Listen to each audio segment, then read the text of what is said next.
کافی دیر تک بیٹھا، ناشتہ پانی چلا، چائے وغیرہ چلی، اور پھر اس کے بعد حضرات گفتگو و شنید کا سلسلہ تھوڑا سا دراز ہوا تو انہوں نے حضرت داتا تیغ علی شاہ کا چرچا چھیڑ دیا۔ میں بھی رہا عاشق، بیٹھ گیا، جاتا رہا وہیں، لیکن کہا چلو سیرت کو کچھ جان لیں، ان کی زندگی کے بارے میں کچھ جان لیں، ان کے ارشادات کو کچھ جان لیں۔ وہ 80 سال یا 75 70 سال کے بوڑھے ہیں، کہہ رہے ہیں مولانا داتا تیغ علی شاہ رحمت اللہ تعالی علیہ کا واقعہ ہے کہ وہ ایک دن اپنی کٹیا میں بیٹھے ہیں، ایک بوڑھی خاتون ہے جس کا اکلوتا بیٹا ہے، کوئی دوسرا نہیں، نہ بیٹی ہے نہ اور بیٹا ہے، بس اکلوتا وارث ہے، بڑھاپے کا آخری سہارا ہے۔ اس بوڑھی کے بیٹے کو بیماری لگ گئی، وہ بیٹا بیمار جب اس بوڑھی کا پڑا ہے، بہت سارے ڈاکٹروں کو دکھا لیا، تمام ڈاکٹروں نے علاج کر دیا، کسی نے کہا کہ کلیجہ گردہ ختم ہو رہا ہے، کسی نے کہا کڈنی فیل ہو گیا ہے، کسی نے کہا بوڑھی مائی جو کھلانا ہے تم کھلا لو، اس کے بعد اب تم اپنے بیٹے کی صورت نہ دیکھ سکو گی۔ وہ بوڑھی خاتون ہے، اپنے بیٹے کے پاؤں تلے بیٹھی بیٹھی راتوں دن گزار رہی ہے، بوڑھی آنکھیں ہیں اور بینائی کمزور ہوتی جا رہی ہے۔ کسی نے جاتے جاتے کہا تھا او بوڑھی اپنے بیٹے کے پائیدے میں بیٹھ کر کیا کر رہی ہو؟ بوڑھی نے رو کر کہا تھا او جانے والے، ہر کسی ڈاکٹر نے کہہ دیا ہے تیرے بیٹے کی زندگی اب ختم ہو گئی ہے، تیرے بیٹے کے جسم میں گردہ ختم ہے، تیرے بیٹے کے جسم کے اندر جو ہے وہ کڈنی ختم ہے، اب تیرے بیٹے کی زندگی چند دن کی باقی رہ گئی ہے، جتنے بار دیکھنا چاہو اپنے بیٹے کی صورت دیکھ لو، جتنا غور سے دیکھنا چاہو اپنے بیٹے کی صورت کو غور سے دیکھ لو۔ کیوں؟ اس لیے کہ کچھ دنوں کے بعد تم اپنے بیٹے کی صورت نہ دیکھ سکو گے، کچھ دنوں کے بعد تم اپنے بیٹے کی صورت نہ دیکھ سکو گے۔ اللہ اکبر، وہ بولتی جا رہی ہے، روتی جا رہی ہے، بولتی جا رہی ہے، روتی جا رہی ہے، لیکن جانے والے شخص کے ساتھ ایک ایسا بھی عاشق تھا جو داتا تیغ علی شاہ کا غلام تھا، غلام داتا تیغ علی شاہ تھا۔ وہ سن پڑا، وہ سنا تو الٹے پاؤں واپس ہوا، بوڑھی کے قریب آیا، کہتا ہے بوڑھی مائی ڈاکٹر نے لا علاج کر دیا ہے، چل یہ ایسے دربار میں لے چلوں جہاں سے آج تک کوئی خالی واپس نہیں آیا، جہاں سے آج تک خالی کوئی واپس نہیں آیا۔ غور کرنا صاحب، وہ بوڑھی کہتی ہے کیا ایسا بھی دربار ہے کوئی، ایسی کی بارگاہ ہے کوئی؟ وہ نوجوان کہتا ہے ہاں مائی، آج بھی ایسا در ہے جہاں کوئی جاتا ہے تو وہاں سے خالی لوٹ کر نہیں آتا۔ کہا بیٹے بہت زیادہ دور کی پتہ دو، بہت زیادہ دور کا پتہ دو گے تو یہ بوڑھی کہاں سے جا سکے گی؟ زیادہ راہ کے لیے پیسے تک نہیں ہے، مانگ کر کے اپنے بیمار بیٹے کا علاج کرا رہی ہوں، لمبا سفر ہوگا، میں کیسے بڑھاپے میں اپنے بیٹے کو لے کر طے کروں گی؟ حضرات وہ نوجوان کہتا ہے مائی کہیں دور مت جانا، دادا تیغ علی شاہ کا نام تم نے سنا ہے؟ کہا ہاں، وہ فقیر بابا کا نام ہم نے سنا ہے۔ کہا چل ان کی بارگاہ میں لے کر تجھے چلتے ہیں۔ کہا کیا وہ اتنے پاور والے ہیں؟ کہا چھوڑ پاور کو، بس چل اپنے بیٹے کو لے کر، اگر زندگی چاہتی ہے اللہ اکبر وہ خاتون ہے اپنے بیٹے کو لیتی ہے، لے کر کے سرکار داتا تیغ علی شاہ رحمت اللہ تعالیٰ علیہ کی بارگاہ میں پہنچی ہے۔ حضرت داتا تیغ علی شاہ رحمت اللہ تعالیٰ علیہ اپنے خانقاہ میں عصر کی نماز پڑھ رہے ہیں۔ نماز عصر کے بعد بہت سارے لوگوں کی لائن لگی ہے، ہر ایک کے پانی میں دم کیا جا رہا ہے، تیل میں دم کیا جا رہا ہے، چہرے پر دم کیا جا رہا ہے۔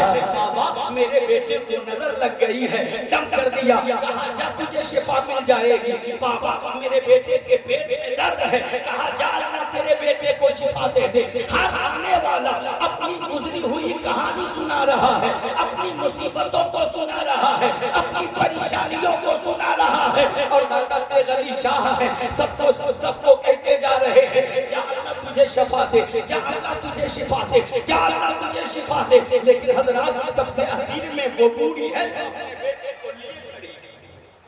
سب سے اخیر میں وہ بوڑھی ہے جو اپنے بیٹے کو لیے کھڑی۔ سرکار داتا تیغ علی شاہ رحمت اللہ تعالیٰ علیہ اپنے خادم سے کہتے ہیں خادم اس سے دھجیاں ملی، بولیے سبحان اللہ، ذرا زور سے بولیے سبحان اللہ، دونوں ہاتھوں کو فضاؤں میں لہرائیے اور داتا تیغ علی شاہ کی محبت میں بولے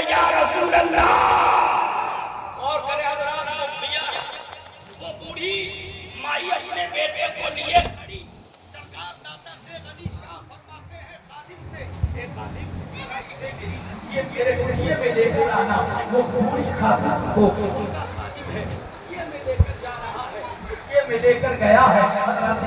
حضرات کو غور کرنا، وہ خاتون اپنے بیٹے کو لے کر دادا تیغ علی شاہ رحمت اللہ تعالیٰ علیہ کی بارگاہ میں ابھی پہنچی ہے، رونے لگ گئی، بابا میری زندگی گزر جائے گی، بابا میرا کوئی سہارا نہیں ہے، اے بابا میرا بڑھاپے کا ایک ہی سہارا تھا، یہی میرا بیٹا تھا، اب دوسرا کوئی بیٹا نہیں ہے، ہزاروں امیدیں ہم نے اس سے لگائی تھی، ہزاروں امیدیں اس سے لگا بیٹھی تھی، لیکن معاملہ یہ ہے کہ ڈاکٹروں نے اسے ناعلاج کر دیا ہے، ڈاکٹروں نے اسے کہہ دیا ہے اس کے بارے میں کہ اس کے جسم کے بہت سارے پارٹس غائب ہیں، لہٰذا تم اسے جتنا دیر دیکھنا چاہتی ہو دیکھ لو، اس کے پاس جتنا وقت گزارنا چاہتی ہو گزار لو، اس لیے کہ جب یہ تیرا بیٹا کچھ ہی دنوں کا مہمان ہے، انتقال کر جائے گا، اس کے بعد تم اپنے بیٹے کی صورت نہ دیکھ سکو گے۔ اللہ اکبر۔ حضرت دادا تیغ علی شاہ رحمت اللہ تعالیٰ علیہ ہیں،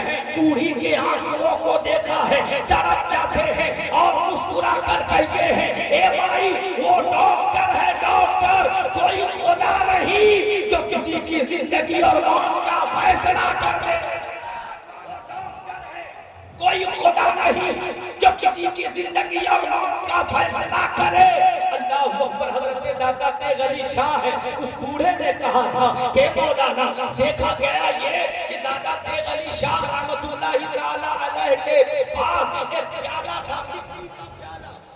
اس مٹی کے پیالے کو اٹھایا اور خادم سے کہا، اے خادم سراہی سے پانی نکال کر لاؤ، وہ خادم سراہی سے پانی نکال کر لایا ہے۔ حضرت دادا تیغ علی شاہ رحمت اللہ تعالیٰ علیہ اپنی شہادت والی انگلی اس میں ڈال دیتے ہیں اور پھر نہ جانے کیا پڑھتے ہیں، وہ جانے، ان کا رب جانے، لیکن زمانے والوں نے دیکھا ہے کہ جب وہ دادا تیغ علی شاہ اس پیالے میں اپنی شہادت والی انگلی کو ڈالا ہے، پڑھتے جا رہے ہیں، پڑھتے جا رہے ہیں، پڑھتے جا رہے ہیں، چہرے کا رنگ بدلتا جا رہا ہے، آخرکار جذب میں آ گئے دادا تیغ علی شاہ، اس بچے کے قریب جاتے ہیں، سر پہ ہاتھ رکھتے ہیں اور کہتے لے بیٹا اس پیالے کو ایک سانس میں پی لے، اللہ تیری زندگی کو لمبی فرما دے گا۔ وہ بزرگ کہتے ہیں کہ آج بھی، آج سے 8-9 سال پہلے جو میں گیا تھا، انہوں نے کہا کہ آج بھی وہ بچہ زندہ ہے، آج بھی وہ بچہ زندہ ہے، گویا سرکار دادا تیغ علی شاہ کی زندہ کرامت بن کر کے وہ لڑکا زمین پر گھومتا پھرتا نظر آ رہا کہ جسے دنیا کے ڈاکٹروں نے لا علاج کر دیا ہو،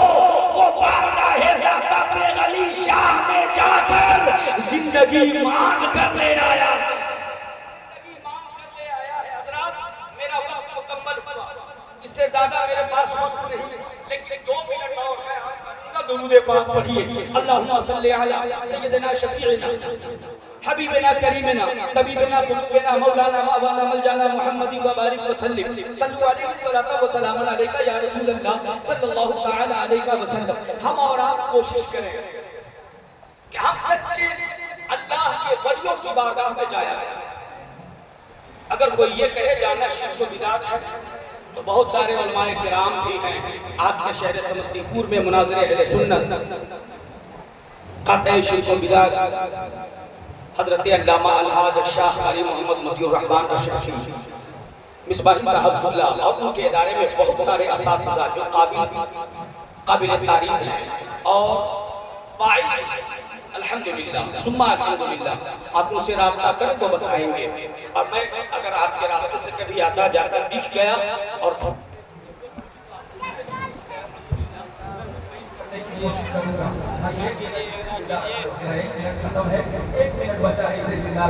محبتوں کے ساتھ سارے لوگ بولے یا رسول اللہ، ذرا اور محبت سے بولے یا رسول اللہ۔ اپنی اسلامی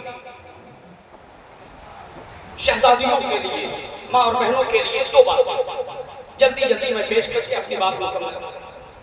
آپ اگر یہ سوچ رہی ہیں کہ صرف مرد ہی اللہ کا ولی ہوتا ہے، عورت اللہ کی ولیات نہیں ہوتی، تو ایسا نہیں ہے۔ اس کے لیے 2 صورتیں ہیں آپ کے پاس۔ اولا آپ سیرت سیدہ فاطمہ الزہرا رضی اللہ تعالی عنہا پر عمل کریں۔ سب سے پہلا طریقہ کہ آپ کنیز سیدہ فاطمہ بن جائیں، اور پھر اس کے بعد دنیا کی تمام لغویات سے توبہ کر لیں۔ توبہ، آپ کو چلے میں جانے کی ضرورت نہیں ہے،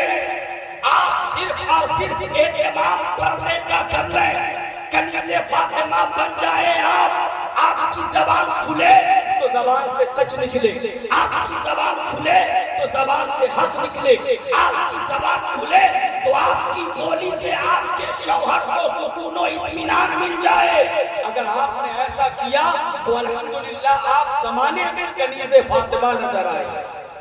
اور پھر آپ کے جو دوپٹے کا چرچا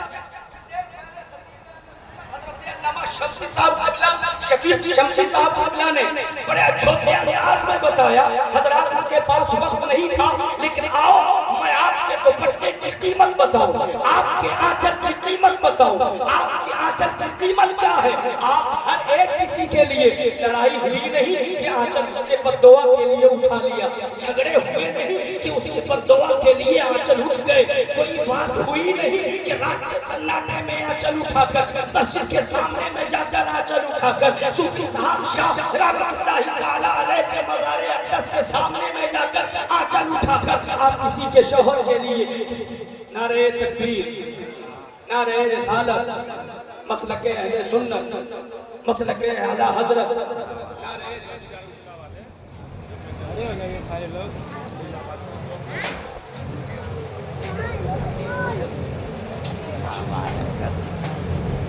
بڑھیا درود پاک پڑھے۔ اللہم صلی علی سیدنا شفیعنا حبیبنا طبیبنا